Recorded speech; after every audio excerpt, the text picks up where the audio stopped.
Welcome to Chapter 2. In this section, we'll build on the foundation from Chapter 1 and take a closer look at collision-based fragmentation in HDX experiments. We'll introduce the concept of hydrogen scrambling, explain how it alters peptide fragments, and show why this effect can be leveraged to increase the number of measurements you can capture.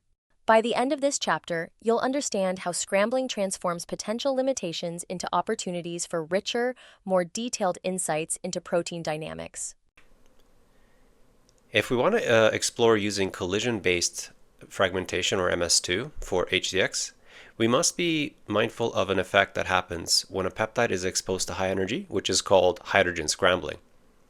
Take a peptide, for example the Jorgensen peptide, where deuterons are sitting on one side of the peptide. When the peptide is exposed to high energy, that is in the collision chamber, then all of the hydrogens and deuterons on this peptide sequence will start randomizing.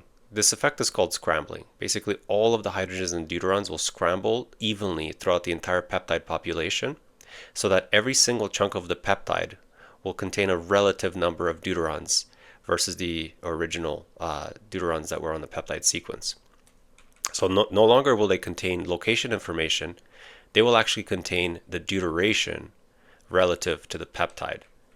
So if we were to plot every fragment measured after the collision is done, after the collision fragmentation finishes, then we would get these fragments on a linear trend that will match the peptide deuteration because they each will hold a relative number of deuterons as a population.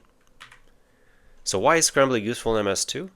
Because every one of these clean fragments is a direct measurement of the peptide deuteration. So in this case, we now have 7 measurements instead of a single measurement for the peptide.